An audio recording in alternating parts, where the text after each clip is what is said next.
Hello everybody, welcome to the Signal Box today. It's me again with another video, and wherever you're watching from, a big shout out to you and hello and welcome. It's great to see you. Anyway, don't forget to hit the like and subscribe if it's your first time here on the channel if you wish to, and I'll crack on with the video today. So before me I have an old Margate ring-filled motor. As you can see, if you're not quite sure what this is, most of you are familiar with these types of motors. They're the old ring-filled Hornby tender motors that you get in tender locos, this one being from a Hornby Schools Class Dover. And why have I got it on the table? Why is there loads of bits and pieces? Well, the thing is, last night I tried to fit this. So this is the modern upgrade CD motor or replacement motor upgrade for these. Essentially these are nicer motors because they've got no brushes in. So, well, they have got brushes, but they're basically coreless motors, which means that they're not like the old ring-filled type motors. And I'll just bring in a sample to show you what it replaces. So this initially replaces that. So this actually is the original ring-filled motor out of this Hornby Schools Class Dover.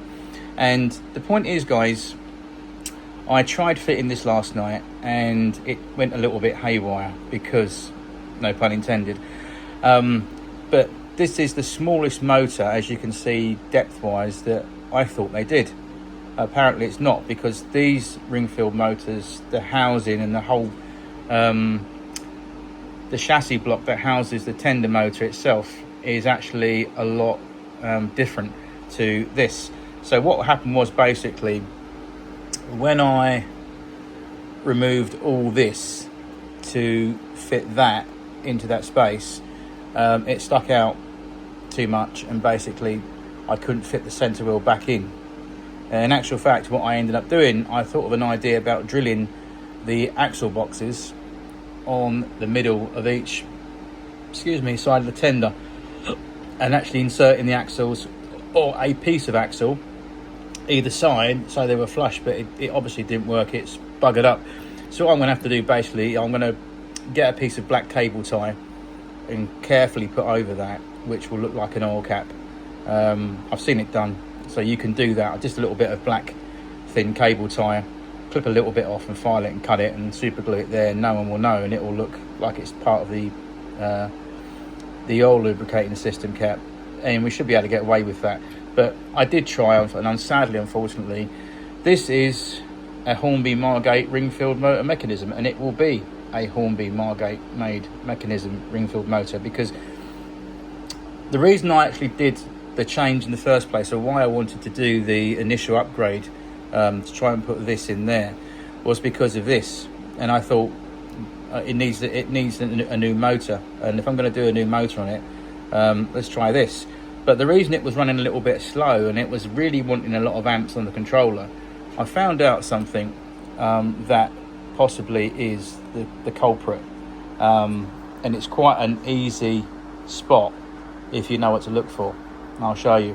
Now, on this particular ring-filled motor, you can see, hang on a second, you can see there's 1, 2, 3 silver tags there, 1, 2 and 3, and they actually correspond.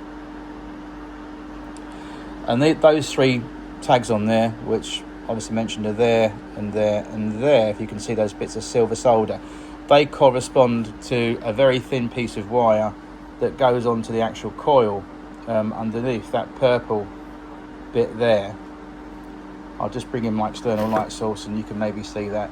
That's better, isn't it? Yeah, so you can see, you just about make that out there. It's very fine to see, but if you notice there's a very thin piece of wire attached to that silver blob of solder that goes from the actual faceplate onto the actual armature proper, where the coils and magnets are. And there should be 3 little thin strands of wire on each section. But on my example here, the reason I found out it was running so slow is because, if you look carefully, this one nearest my finger, if you notice, there's actually a strand missing. It's not there. it doesn't appear to be there. Whereas if I rotate that and do that way, can you see the difference now? There's a physical strand of wire thinly that goes from that blob of solder that goes directly onto the coil proper. So we've got that one there. The one to the right of the shot has got a piece of coil wire attached to the solder, but when you rotate it around that way, it's missing. And that is because it's basically, it has been accidentally, or it's just worn away, or it's just come loose and it's not doing its job. And what happens when you get that problem initially is you get voltage drop on the motor, which means that it works technically. It requires more amps from your controller to actually make the thing turn, and you get slower performance, and it will struggle. Whereas if you put one that is complete, it's a different story. Now in here today, what I've done in my bits of spares, in my moment of desperation this morning, I thought, you know what, last night I had all the bits from here, and I thought I'm going to keep them separate because I had a funny feeling that I was going to reassemble. So as the title of the video suggests today, to build or not to build, or to build or not to rebuild, that's the question. Bit Shakespearean, but what I'd done last night, obviously I've got a big bag of chunky spares here from different tender locos, and not so much tender locos, should I say, correction, but it's gone out of my head now. Ring-filled motors, that's what I was trying to say. Come on, brain. These are all ring-filled motor spares, bits and pieces I've got in here. There's a chassis block complete, and there's all different gubbins in there, which is handy. I've even found in my spares box, which I'm really pleased about, an absolutely spanking brand new faceplate that I got from Peter Spares, and this is all new with the wires and everything on it, so that's good to know. So I had that in my spares box, so I thought, you know, look, I'll put all the gubbins from this last night into the bag, and should I ever wish to convert it back to a ring-filled motor operation, I can do so. And that's what I've done this morning, folks. I've just reassembled it after giving it another good clean and lube, and yeah, she really runs well. I'll just try and hold this with the camera and see if I can get this to work without let's see, how do I do this with one hand on the camera, he says. I'll try and ring up something really stupid like these pliers. If I do that, at least, yeah, that'll work, won't it? I think that should work like that. And then if I just pause this a minute, it's easier, and I'll show you this motor now, what it does. Okay, as you can see, it's working really well. That's a nice motor. On the other side of that. The only thing I've actually used brand new on this is that plastic gear. Hang on, that's better. So that plastic gear came with the conversion kit. So that's the only thing that I've used that's brand new. And as you can see, I've just put some lubrication grease on that, and yeah, she's running a treat. That's a nice clean motor. Commutator's faceplate's lovely and clean. It's all been lubed up as well, so the oil's just making its way into the bearings on the motor. So we've done all that, and yeah, happy chap. So we can reassemble this now. Okay, so in that brief absence, I've just basically reattached the wire that goes to the tender pin underneath, which is there, and that's just basically resoldered to that terminal tag. The only thing that noticeably is different is the length of the wire is much shorter, but it's not taut. There's plenty of flex on that of what's needed for that distance between there and there. It was a bit overly long because for some reason Hornby used to put the wires really ridiculously long sometimes, that you had loads of wire overhanging. I don't like that on any model. I like my wires to be nice and short and neat, not taut or pulled tight, but slack in there, but obviously enough to make it much tidier. So I've just tested that, and that is ready to go. So all I've got to do is get some black cable tie and just super glue that on that little hole over there, tidy that up with a little touch of paint, and no one will know. But lesson learned, those things are an absolute pain in the bum to do. They're not hard to do, but they're just a bit tricky. And what I found as well, guys, is that these CD motors, I can spin that quite easily with my thumb and forefinger there. There's no physical torque in these. They're very easy to turn by hand. So when I had it in the tender frame with the gears and everything, and the gear train and the gear drive set up here properly, when I could actually just very lightly spin that like that, I don't think that's right. I don't agree with being able to, especially a tender drive model or any traction bogie, that if you can spin it freely with your thumb, despite that CD motor being in there, to me that's not got a lot of torque, hardly none. So one of the things that make these old ring-filled motor chassis still very, very good is the fact they're extremely heavy, because you've got the weight of the actual die-cast chassis block, and then you've got the framework, which is also a very strong metal. So the whole thing is quite weighty, which obviously added with traction tyres makes for a very, very powerful haulage. And one of the things I love is a motor that has torque on it, where it's very hard to turn by hand, so you've got that.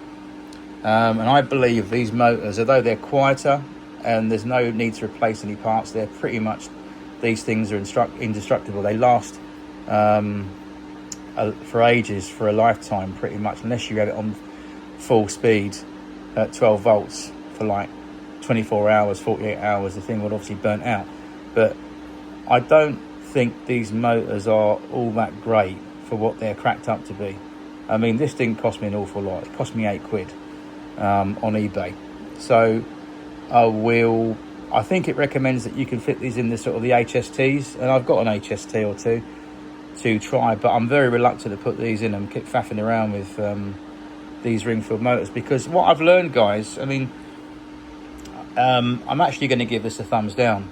I'm not saying it's a rubbish product or it's not a good idea, because obviously it comes with the 3D printed bracket, that mounting bracket you can put it in. Motor-wise, these are actually quite nice. They're not bad motors, they're very good. But I prefer these. I'll tell you why. Because if you clean these and service these and give it loads of TLC, loads of cotton buds and meth spirits and a polish up and a clean up, I tell you, these things will run very sweetly with the right lubrication. So I'm very pleased with that. So I think we're going to leave alone now and not fiddle. So anyway, I don't mind. I'll keep that motor for something else. Maybe I will put it in an HST. I don't know. It probably will fit better, because maybe the housing's different. I think because the housing on here is a little bit different. Obviously from that point to there, it's a little more than 9. It's more than 9 mil. I can tell you that, because obviously it has to allocate that centre driving wheel incorporated. So that looks a lot worse than it does, but it's not. A bit of paint and a little bit of arduous black cable tie, I think will sort that out. I'll see if I've got a black cable tie in the meantime. Anyway, that's it from me today. So that schools class has now been hopefully fixed, so it will run better. So when we get the layout set up the next time, I'll dig this back out and we'll give it a test run around the railway, and we'll see how she performs. Hopefully that has cured it now. So we knew what the problem was. It was one of the windings had come off there. So, and you might be asking at home as you're watching this, so how could you cure it? Could you repair it? And the answer to that question is 100% yes. You can actually, if you've got a strand of wire that has come off there. As you can see, that's a classic shot there. Look, if we look at that, if you look to my right on the camera, you can see that very thin piece of wire that's attached from that blob of solder going down to the windings. And if you look on the other side, it's actually missing there where my finger is. It's not there. So all you'd have to do really is get a piece of wire, very thin wire, the same gauge, and just solder it from safe. Come on. Right, let's try that again. Right, so what I was trying to explain was, you could solder a piece of wire from here, yeah, a very thin piece of wire, so you need a pair of tweezers to do it. It's a very fine scale fiddly job, but you probably just basically solder a strand of single wire from here up to the blob on that solder where it was missing, and that in theory would cure the problem and add the field winding back to the motor. So there we are. In the meantime, that's going to go in my bag of Gumpf and spares for Ringfield motors, and another day I know that I've got a motor that I can just rectify that and do it. It's not going in the bin, because other than that, it's a good motor, but I think that was the problem all along. But sadly, these things are they're okay, but they don't give you the torque and the power that these things, they give you the same, if not better power. That's what I would argue. For smoothness and for quietness, these are much higher in grade than these. But for torque and just basically for purely for strength, these are not that great. I would still go with one of these personally. A lot of people throw these in the bin, or they throw their model out, or they chuck them on eBay. Oh, it doesn't run properly, or it's erratic running. All it needs is a blinking good clean, with the old faithful meths and a cotton bud. I know many modelers out there swear by that, and it's a good thing that I've picked up, and it blinking well works. It's really good.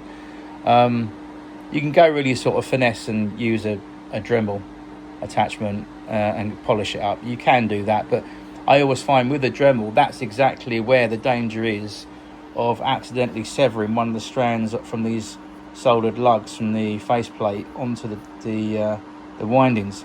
That's probably what happens. Sometimes you go over it with the Dremel and you're not looking what you're doing, and sometimes you don't even see it, but it just catches that bit there enough to unhinge that single fine strand, and it is like a hair strand of wire.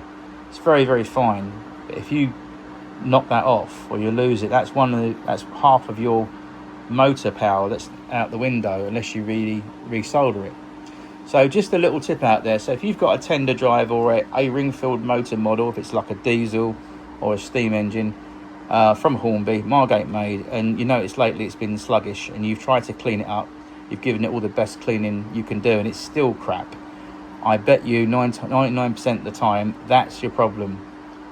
Is check the armature, check the faceplate and those three lugs. If there's one wire missing, or even two, that will massively affect it. So you can resolder them back with a hair's worth of the same wire gauge, as I've mentioned, if you're up for it, and you can do that. But if you don't feel up to it and you don't want to attempt that, or you don't have the resources to do that, I think Peter Spares on eBay will most likely do the replacement Ringfield motor that you need. But I'm not so impressed with these. I mean, I just don't, again, before I close the video today, I don't like the idea that you can turn these wheels like willy-nilly like that when there's a motor in it. That's, to me, that's not right. That's not doing anything for the gear train there. I like it when you've got a nice torque motor and it does that, and you can feel that there's torque on there. I'm really pressing hard with my finger on the camera, and it's almost wanting to turn, because that tells me the magnet in here is very strong, which is great. That's another sign as well.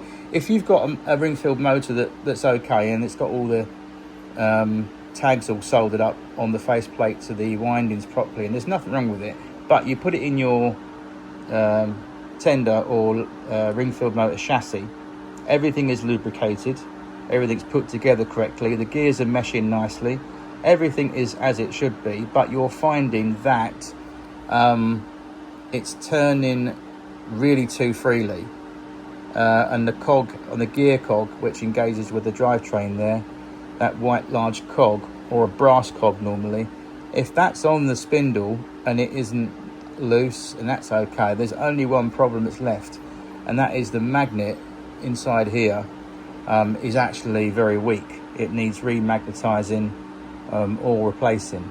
In my case, this magnet is very, very good, so that's what I need to pay attention to. Anyway, other than that, guys, I'm going to dash off now, and I will see you in the next video. Thanks for watching, and I'll catch you soon in the next one. Oh, just by the way, I've had an email this week from Accurascale, and they have basically said, stand by your beds, because the buck jumpers, your pre-orders are on the way really soon. So I can't wait to get those and show you those. In the meantime, ladies and gents, have a wonderful day, and I'll speak to you soon, and take care. All the best. Bye bye.